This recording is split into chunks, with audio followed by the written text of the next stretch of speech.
जब मैं 7 साल बाद लंदन से वापस आया तो पैसों के मामले में मुझे बैंक जाना पड़ा।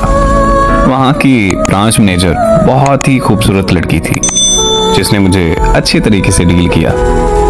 बैंक के काम से फ्री होकर जब मैं घर वापस आया तो मुझे उसी ब्रांच मैनेजर लड़की की कॉल आई।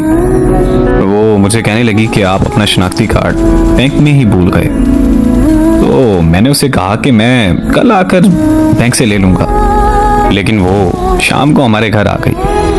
वो मुझसे कहने लगी कि मैं यहाँ पास में ही रहती हूँ, बैंक से वापस घर आ रही थी तो सोचा कि मैं आपको आपका शनाख्ती कार्ड वापस दे दी जाऊँ।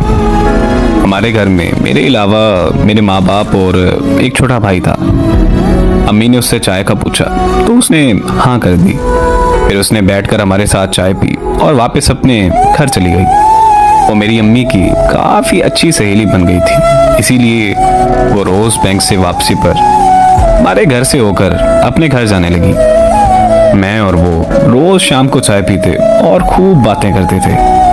हम ना सिर्फ अच्छे दोस्त बन गए बल्कि वो हमारे घर का एक फर्द बन चुकी थी।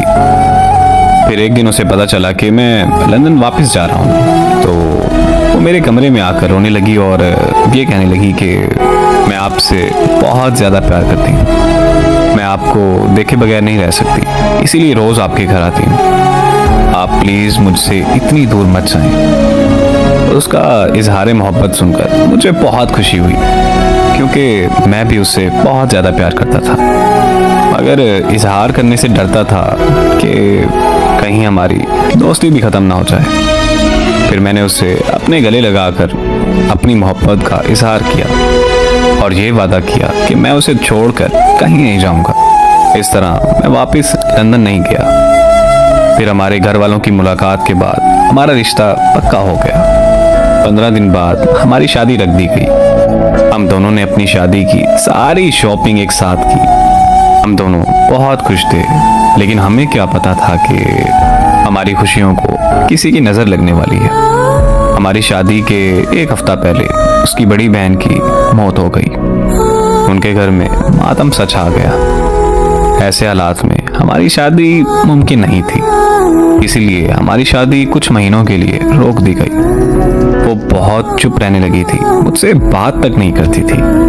फिर एक दिन मुझे उसकी कॉल आई और वो रोते हुए मुझे कहने लगी कि मुझे माफ़ कर देना, मैं अपने बहनोई से शादी करने जा रही हूँ। अगर तुम ऐसा नहीं करोगी तो मेरी बहन के बच्चे रुल जाएंगे। और फिर रोते हुए उसने कॉल बंद कर दी। उसकी शादी वाले दिन मैं लंदन वापस चला गया और अब 3 साल बाद वापस आया हूँ। मैं वापस पाकिस्तान आना नहीं चाहता था, लेकिन अम्मी की जिद की वजह से मैं वापस आया। सुना है कि वो अपनी ज़िंदगी में बहुत खुश है। अल्लाह हमेशा उसे खुश ही रखे। मुझे नहीं पता कि उसने जो किया वो बेवफाई थी या वफा, मगर मैं आज भी उससे बेहद मोहब्बत करता हूँ और मैं उससे मोहब्बत अपनी आखिरी सांस तक करता रहूँगा।